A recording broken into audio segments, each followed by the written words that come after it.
Ayer nos engañó, nos dejó continuar sin que se cortara.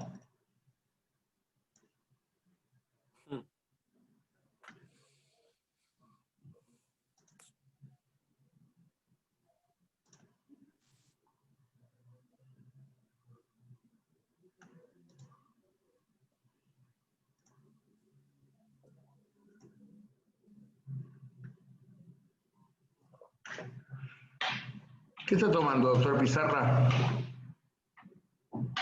Agua, porque mis infusiones son muy criticadas por el equipo docente. Tanto por usted, como por Reyes, como por De Montis también.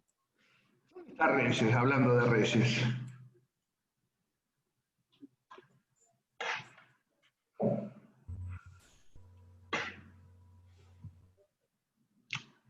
Bien, me habían... Justo quedó interrumpida la respuesta. ¿Quién me había preguntado? Una de las chicas.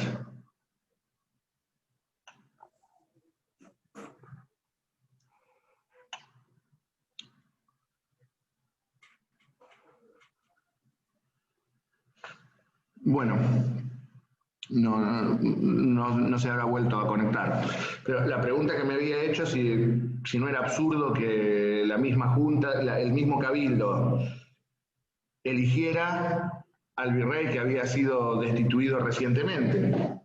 Y efectivamente es cierto, y esto es lo que termina precisamente precipitando la revolución.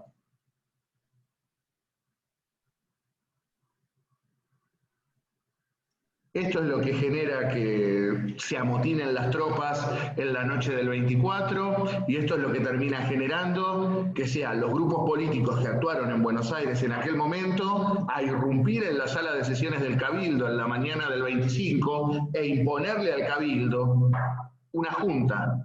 Ya directo, si bien la resolución del debate del 22 con la votación del 23 había sido que el Cabildo eligiera una junta, frente a la traición, por decirlo de alguna manera, en la que incurre el Cabildo designando nuevamente al ex virrey, son directamente los grupos políticos de la milicia y la clase vecinal porteña quienes toman la iniciativa y le dicen al Cabildo: listo, ustedes ya no elijan más a nadie, limítense a votar esta lista, que esta es nuestra lista, esta es nuestra junta y esta es la que tienen que elegir.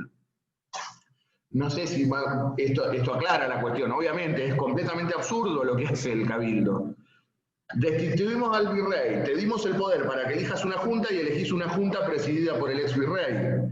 Todo el mundo se sintió entre traicionado, burlado, y esto es lo que genera la reacción, el amotinamiento de las milicias y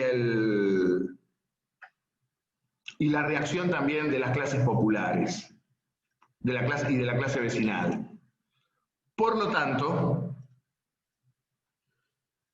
el Cabildo, aquel 25 de mayo de 1810, termina eligiendo lo que ustedes conocen como la primera Junta de Gobierno. Primera Junta que estuvo presidida por el teniente coronel Cornelio Saavedra, como ya saben ustedes, comandante del regimiento de Patricios, y una junta a su vez integrada por 6 vocales. Don Juan José Castelli y Manuel Belgrano como representantes de la clase vecinal porteña, Miguel Ascuénaga como representante de las milicias, también era oficial del regimiento de patricios Ascuénaga, el prevístero Manuel Alberti en representación del clero, y 2 comerciantes como eran Juan Larrea y Domingo Mateu.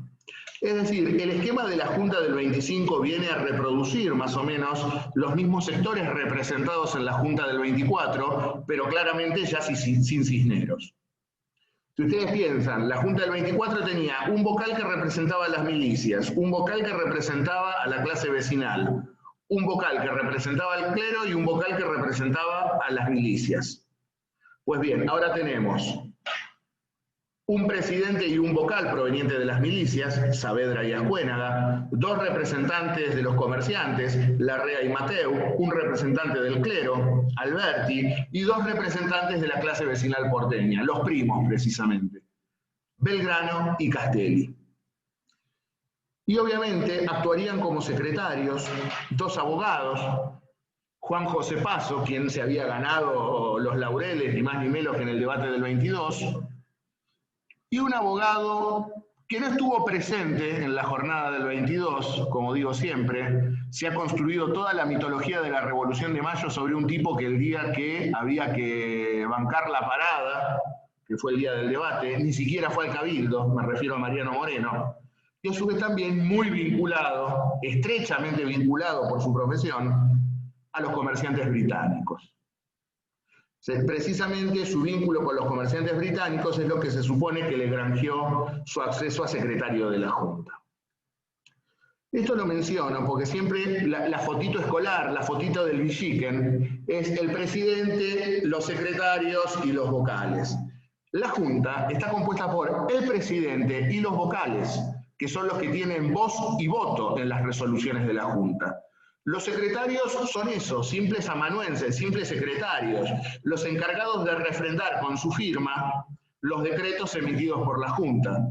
El mismo rol que cumple hoy un ministro del Poder Ejecutivo, son esos, simples ministros, secretarios, refrendan y avalan con su firma los actos del Ejecutivo, del titular del Ejecutivo. Con lo cual, entonces, por primera vez teníamos un gobierno patrio y su presidente es nada más ni nada menos que don Cornelio Saavedra, el primer presidente argentino. Cornelio Saavedra, olvidado por la historia oficial, fue el primer presidente que encabezó un gobierno patrio.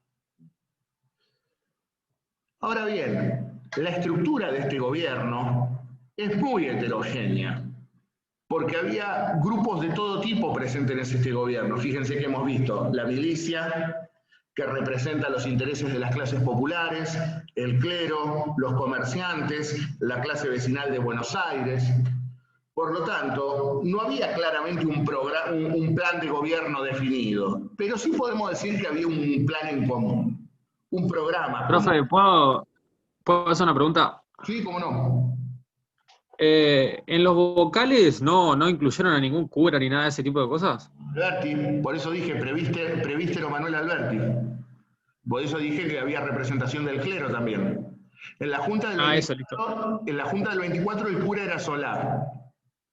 Y en la Junta del 25 el cura es Alberti. Listo, profe, gracias. De nada. Entonces, como ya les digo, no hay un plan definido de gobierno, pero sí podemos decir que hay un programa en común, que podríamos decir reúne o nuclea a todos los sectores. Por un lado, gobierno propio, y en segundo lugar, terminar con el monopolio comercial español, lo que se ve reproducido en el pedido o la voluntad de comercio libre. Podríamos decir que estas 2 cuestiones son las que podrían sintetizar los sectores que convergieron a la Junta de Mayo. La idea de tener un gobierno propio y comercio libre. Si bien hay sectores que ya claramente comienzan a consustanciarse con la independencia, todavía no estaba clara la idea de independencia. No todos estaban a favor de la independencia. Por ejemplo, los sectores en los cuales se encuentran Mateu, Larrea, los sectores comerciales de Buenos Aires. Mientras haya comercio libre, si somos independientes o no, verdaderamente no les interesa mucho. Pero veían en la posibilidad del autogobierno la posibilidad de romper el cerco del monopolio comercial. Cuando hablamos de monopolio y comercio libre, nos referimos a lo siguiente: monopolio se comercia solamente con uno. El esquema monopólico del virreinato se comerciaba solamente con la metrópoli, es decir, con España. Cuando hablamos de comercio libre, nos referimos a la posibilidad de comerciar con todas las naciones del mundo. No obstante, para los cánones de la época, comercio libre debe interpretarse en clave singular, es decir, Inglaterra, que es ya por excelencia, producto de su revolución industrial, la primera potencia mercantil del mundo. Estas son las dos ideas que nuclean a este gobierno, el primer gobierno patrio. Ahora bien, el tema es, una vez que llegamos al gobierno, ¿qué pasó? ¿Qué hicimos? ¿Cómo siguió la cuestión? No sé si alguno tiene alguna pregunta para hacerme antes de seguir.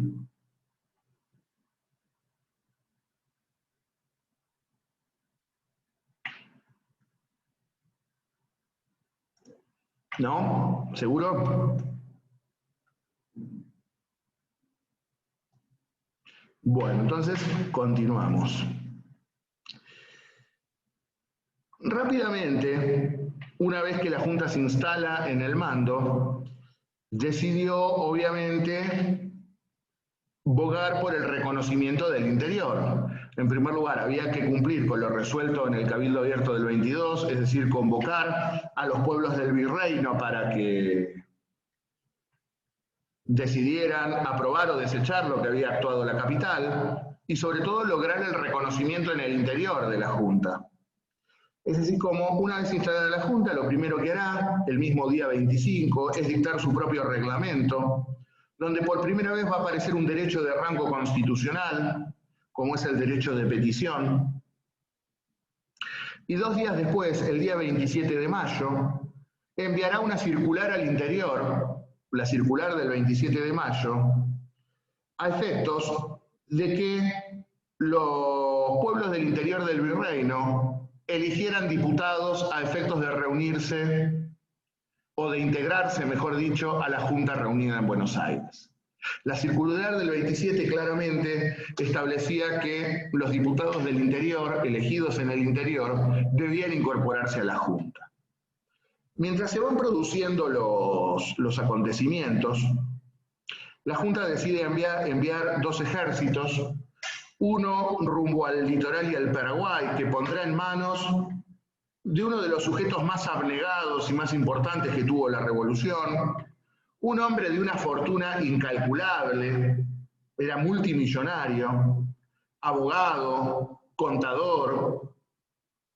La verdad, una de las luces más grandes que tenía la revolución, me estoy refiriendo a la figura de Manuel Belgrano, quien dejó verdaderamente todo por la patria.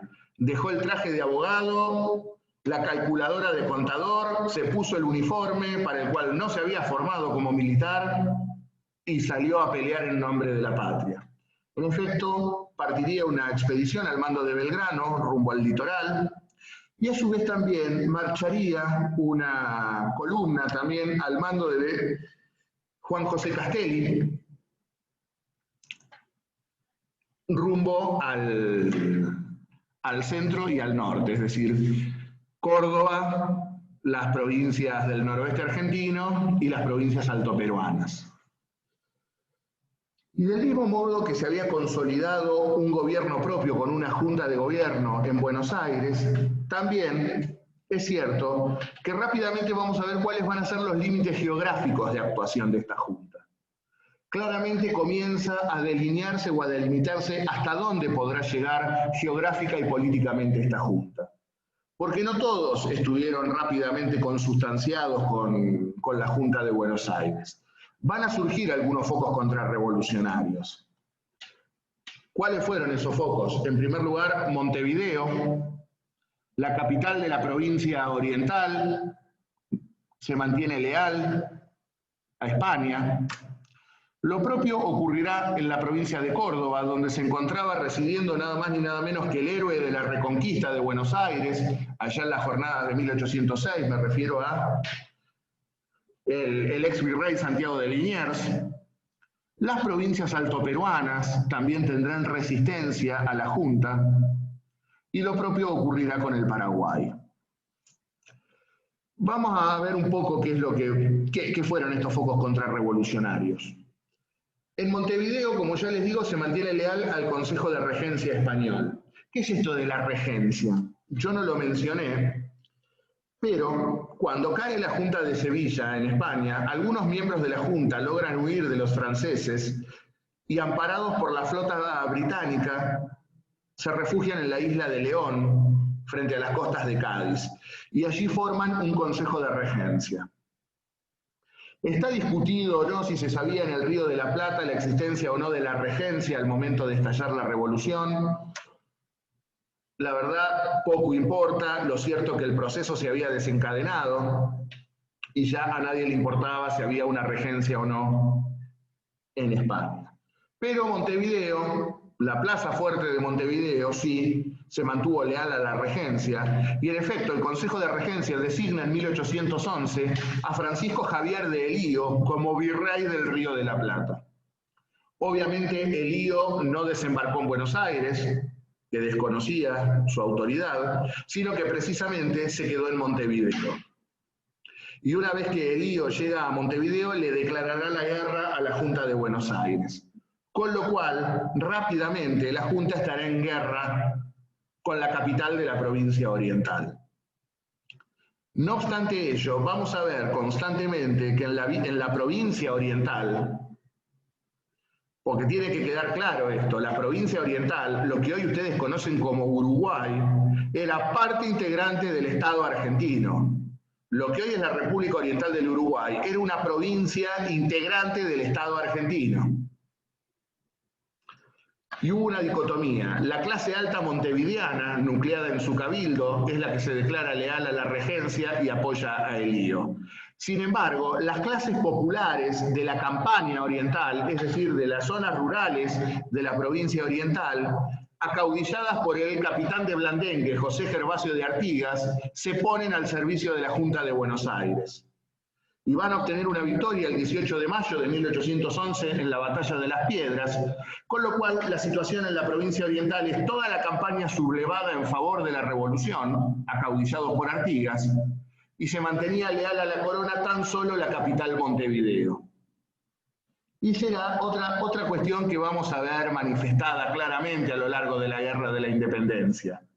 Las clases altas, las clases acomodadas, les daba lo mismo ser españoles, ser argentinos o ser cualquier cosa mientras no tocaran sus intereses.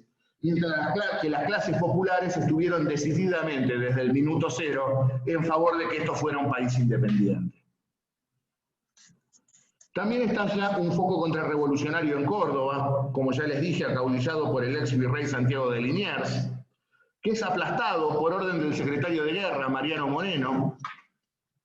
Como ya les digo, rumbo a Córdoba y a las provincias del norte había marchado una columna al mando de Juan José Castelli, el otro abogado de la Junta, y a su vez también acompañado por el general Antonio González Balcarce, quienes sofocan rápidamente la revolución, pero no sabían qué hacer con los vencidos. Claro, Liniers era un hombre de un predicamento popular muy grande, era ni más ni menos que el héroe de la Reconquista. Sin embargo, en esto Moreno, la orden del secretario de Guerra es implacable: fusilen a todo el mundo. Es así como es fusilado a Liniers, es fusilado el gobernador intendente de Córdoba, Gutiérrez de la Concha, y los principales jefes militares vinculados a esta sublevación. Es decir, ya rápidamente la revolución comenzaba con el derramamiento de sangre. En este aspecto, Liniers, el ex virrey, el héroe de la Reconquista, era fusilado en junio de 1810. Y estos que sofocaron la revolución en Córdoba siguieron su marcha rumbo al norte, y en noviembre de 1810, el 7 de noviembre de 1810, obtendrán el primer triunfo de armas de la revolución, como es la célebre batalla de Suipacha. Allí las fuerzas al mando del general Antonio González Balcarce y de Juan José Castelli derrotan al ejército español encabezado por el general Goyeneche. Esto genera que prácticamente con el triunfo de Suipacha toda la región se pronuncie en favor de la revolución. A tal punto que don Juan José Castelli, desde las ruinas de Tiahuanaco, precisamente, publicará el decreto suprimiendo los tributos personales de los pueblos originarios. Parecía que la revolución iba a ser un paseo, que iba a ser una marcha triunfal, porque inclusive, luego del triunfo de Suipacha, las fuerzas patriotas podrían haber ingresado al Perú y haber tomado la mismísima Lima, que veremos fue el bastión de la resistencia realista. Sin embargo, por orden incomprensible del secretario de Guerra de la Junta, Mariano Moreno, se le ordena al contingente de tropas no cruzar el río Desaguadero, que actuaba como límite entre el virreino del Perú y el virreino del Río de la Plata. Las provincias altoperuanas, o el Alto Perú, son lo que hoy ustedes conocen como el Estado de Bolivia, que también era parte integrante del Estado argentino, era parte integrante del virreino del Río de la Plata. Como ya les digo, Morena ordena no traspasar el río Desaguadero, el límite con el Perú. Esto motivó que los realistas se reagruparan y luego de pactar un armisticio que violan, ataquen a las fuerzas patriotas en la llanura de Huaki y destrocen al ejército argentino. Con lo cual, más o menos, los fracasos militares de la revolución, en cierto modo, van marcando lo que hoy son los actuales límites geográficos del Estado argentino. El Alto Perú, Montevideo y la otra campaña, que fue un desastre militar también, la encabezada por Belgrano al Paraguay. En Asunción se desconoce a la Junta porteña, decide formarse una junta propia. Belgrano solicita permiso luego de pasar por Corrientes para ingresar al Paraguay.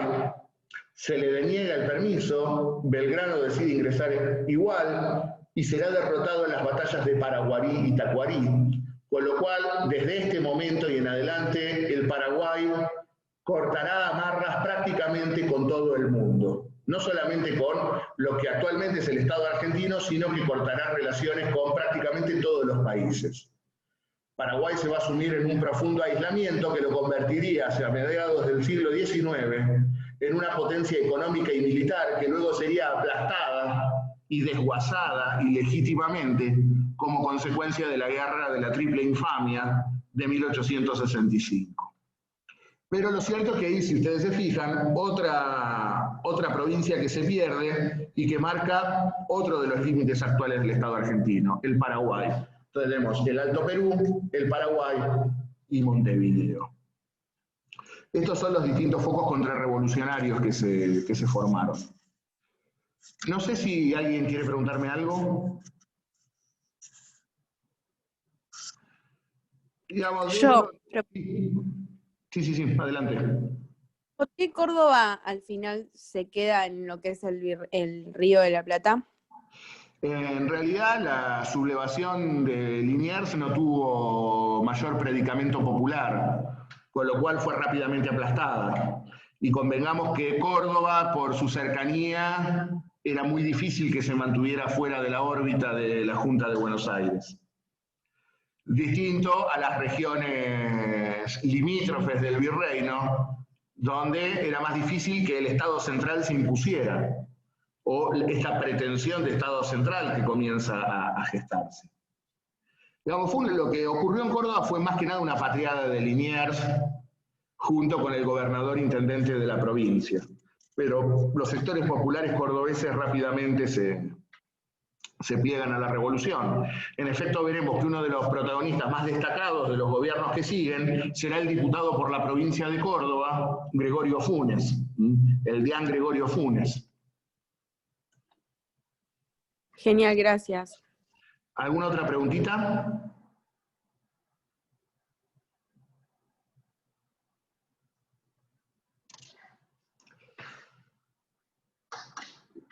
Bien, hecha entonces esta digresión acerca de estos focos contrarrevolucionarios, ahora nos toca ver cómo sigue la situación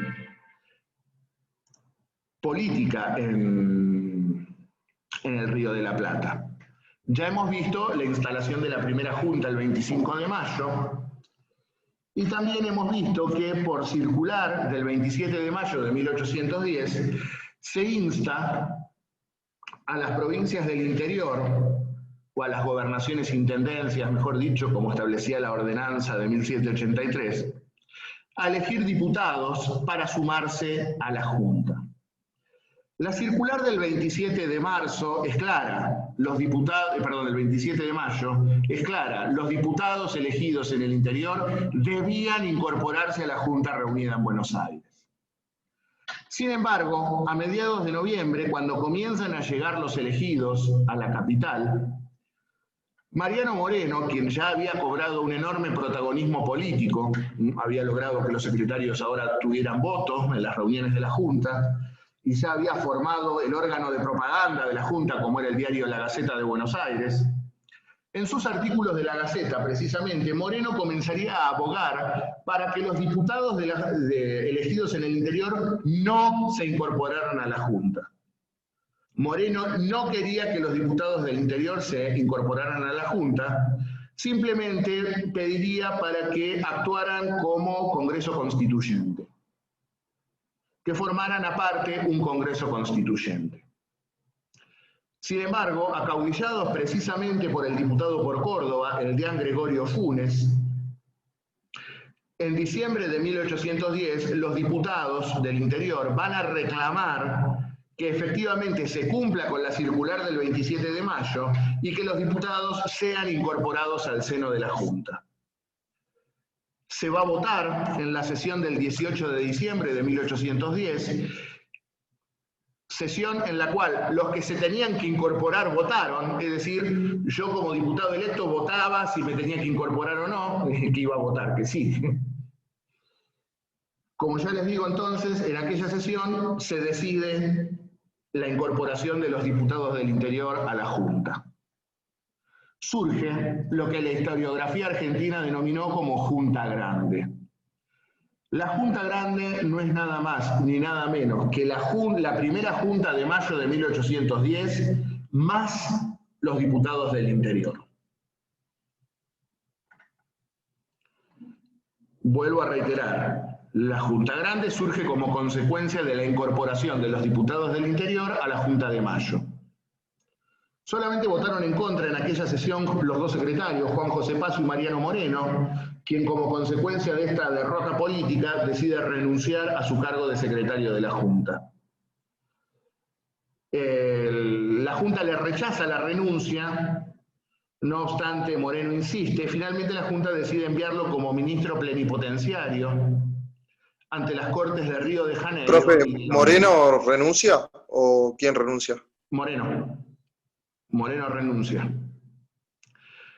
Pero finalmente es enviado como ministro plenipotenciario ante las Cortes de Río de Janeiro y de Londres. Es decir, es designado embajador ante el Imperio Portugués, con sede en Río de Janeiro, la capital. Sí, no escucharon mal. La corona portuguesa frente a la invasión napoleónica abandonó Portugal y se refugió en sus colonias, con lo cual ahora la capital de Portugal estaba en lo que hoy es Brasil, no en la sede europea. Moreno sería embajador ante las Cortes de Río y de Londres. Ríos de tinta se han escrito acerca de esta situación, porque como saben ustedes, el 4 de marzo de 1811, Moreno falleció en alta mar. Y se ha gestado toda esa historia, esa visión conspirativa de la historia, que lo mandaron a asesinar, que le mandaron el velo negro y la rosa negra a la viuda, y que estaba peleado con Saavedra. Miren, obviamente con Saavedra tenían una distinta visión política. Saavedra era un hombre que provenía de las milicias y como tal respondía a los intereses de las clases populares. Moreno, en cambio, era un fiel representante de también la clase a la cual él pertenecía, a la clase vecinal de Buenos Aires. Pero la principal disidencia quizás que tenían Saavedra y Moreno era más que nada la cuestión de qué interpretaban por pueblo. Mientras que para Saavedra el pueblo era precisamente el sector del cual él provenía, el pueblo llano representado en las milicias, las clases populares representadas en las milicias, Moreno también tiene una concepción ultraclasista de pueblo, que se verá expresado precisamente como consecuencia de una discusión que se da en el seno de la Junta, un día que a Moreno no lo dejaron entrar al fuerte. Moreno allá dirá, no puede ser que se le niegue el paso a una persona decente al fuerte. Y precisamente quien estaba, uno de los jefes de las milicias, dice, bueno, diga al señor secretario que es para usted persona decente. Y Moreno dirá, persona decente es todo aquel que vista fraque y levita. Es decir, para Moreno, el pueblo es la clase vecinal porteña, son los sectores también a los cuales él pertenece. Ahora, de ahí a que hubiera un enfrentamiento entre Moreno y Saavedra, es mucho. Después dice, uno era conservador, y el otro liberal, el otro era revolucionario, el otro no, la verdad. Es difícil esto de determinar. Lo cierto es que si estaban peleados y Moreno era un enemigo político de Saavedra, ¿vos vas a nombrar a tu enemigo como embajador ante la principal potencia del mundo? Yo nombraría a mi enemigo hoy, por ejemplo, embajador en Washington para que conspiren y me volteen. Me parece fútil ese argumento. Y por otro lado tampoco me parece esto del envenenamiento. Junto con Moreno viajaba su hermano, Manuel Moreno, que era bioquímico. En efecto le decían doctor Orines a Manuel Moreno. Y Manuel Moreno dirá en su memoria, no había signos de envenenamiento en el cuerpo. Pasó lo que te pasaba en la época, te intoxicabas en un barco y te morías. Te agarraba botulismo, disentería o alguna de las cosas y te morías. ¿Qué le vas a hacer? Pero lo cierto es que así termina el breve paso de Moreno por la historia argentina. Ahora, lo importante de este proceso que se inicia en diciembre es que con el surgimiento de la Junta Grande, que reitero, es la Junta de Mayo más los diputados del interior, ahí les puse tipo de ecuación matemática, Junta de Mayo más diputados del interior igual a Junta Grande, es que por primera vez en un gobierno se integran los intereses de todos, es decir, del interior y de la ciudad portuaria. Un gobierno que nuclea a hombres de la capital y a hombres del interior. Y la Junta Grande en este sentido tuvo una obra prolífica, porque la Junta Grande en primer lugar va a reconocer el derecho autonómico de las provincias para el autogobierno al dictar el decreto de juntas provinciales y subordinadas, por el cual permitía a las provincias que se formaran sus propias juntas de gobierno, derogando la vieja ordenanza de intendentes dictada por Carlos III en 1783. Si bien el presidente sería elegido por la Junta de Buenos Aires, los vocales eran elegidos directamente por el voto popular. Y a su vez también este decreto de juntas provinciales y subordinadas tendría por primera vez la característica de obligatoriedad del voto. Por primera vez en nuestro derecho público se establece la obligatoriedad del voto. Pero a su vez también la Junta Grande tendrá una política exterior de claro sesgo independentista. En efecto, en abril de 1811 llegan a Buenos Aires noticias de que la Junta de Caracas había declarado la independencia venezolana y en consecuencia surge un fervor independentista muy grande en Buenos Aires. Y la Junta Grande va en esa senda, va en ese camino. La Junta Grande, en la mayoría de sus integrantes, tiene clara la idea de declarar la independencia. Y por otro lado también, en materia económica, la Junta Grande tomó medidas tendientes a proteger las industrias artesanales del interior, adoptando una política aduanera proteccionista. Cuando hablamos de proteccionismo aduanero, ¿a qué nos estamos refiriendo? a precisamente poner trabas a la importación de productos extranjeros con altos aranceles aduaneros. ¿A efectos de qué? De encarecer sus precios y que compitan en un pie de igualdad con la producción local. Obviamente, los telares artesanales del interior no podían competir con la industria textil de Manchester, con la industria textil inglesa. En consecuencia, para proteger los telares artesanales del interior, ¿qué hacemos? Subimos el impuesto aduanero de los productos textiles británicos.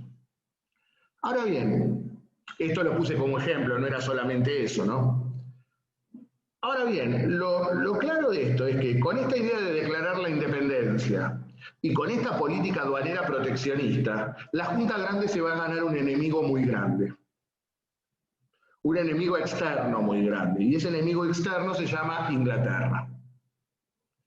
Inglaterra no apoya la independencia de las viejas colonias hispanoamericanas. Y ustedes me dirán, ¿por qué? ¿No les convenía a los ingleses que fuéramos independientes? No, y les explico por qué. Porque desde la firma del Tratado Apodaca-Canning en 1809, Inglaterra y España son aliadas en la guerra contra Napoleón. Reitero, Inglaterra y España son aliadas. Por lo tanto, si son aliadas en la guerra europea, Inglaterra no iba a permitir la independencia de las colonias de su aliada. Es una cuestión de lógica política. Y por otro lado, como digo siempre, las invasiones de 1806 y 1807 fueron militares, pero también mercantiles. Atrás de los buques de guerra vinieron los buques mercantes. Y se quedaron, ampliando el desarrollo del contrabando. Y obviamente, los mercaderes británicos competían desigualmente con la producción local. Esto es lo que motiva la imposición de una política proteccionista por parte de la Junta Grande. Ahora bien, obviamente esta política aduanera perjudica los intereses comerciales británicos. Por lo tanto, Inglaterra no está de acuerdo ni con la política independiente que pretende implementar la Junta Grande, ni mucho menos con su política aduanera. Y por otro lado también, como veremos, la Junta Grande, esto lo traigo como dato anecdótico, podríamos decir que declaró la independencia judicial del Río de la Plata. ¿Por qué digo esto? Porque con el dictado del decreto de reglamento, con el reglamento de recursos extraordinarios, se cortó con aquellos viejos recursos que tramitaban por ante el Consejo de Indias. Es decir, se terminaron con los recursos o las apelaciones a tribunales con sede en España. Los viejos recursos de injusticia notoria y segunda suplicación que tramitaban por ante el Consejo de Indias ahora serían tramitados por ante un poder judicial local. Todavía no estaba claro, no estaba definido un poder judicial. El decreto establecería que se formaría en el seno de la propia Junta una sala de justicia. Lo importante es esto, ¿no? Se corta con recursos judiciales ante un tribunal español. Esto es lo principal de la obra institucional de la Junta Grande. Junta Grande que se va a ver ampliada en su composición política como consecuencia de los sucesos que van a acaecer el 5 y el 6 de abril de 1811. ¿Qué es lo que ocurrió en aquel entonces? Se va a producir lo que se conoció como la Revolución de los Orilleros, es decir, el levantamiento de las masas populares suburbanas. El movimiento de Mayo había sido netamente urbano, es decir, netamente capitalino, al cual se fueron plegando las provincias, sobre todo con el establecimiento de la Junta Grande. Pero aquellos que aún no estaban representados en el seno de la Junta eran precisamente las clases populares de los suburbios de Buenos Aires. Las clases populares que anidaban en la zona de quintas y suburbios que rodeaban a la capital. Precisamente, la revolución había desatado fuerzas hasta ese momento reprimidas y todos los sectores pretenden tener un pedazo de torta en el reparto del mando. Y precisamente, como consecuencia de los desplazamientos que se van produciendo en la Junta, había muerto Moreno, también fallece Manuel Alberti, La clase vecinal porteña había impuesto a los reemplazantes, 2 hombres de Buenos Aires. Ahora bien, en el 5 y el 6 de abril de 1811, estas clases populares de los suburbios de Buenos Aires, acaudilladas por los alcaldes de barrio,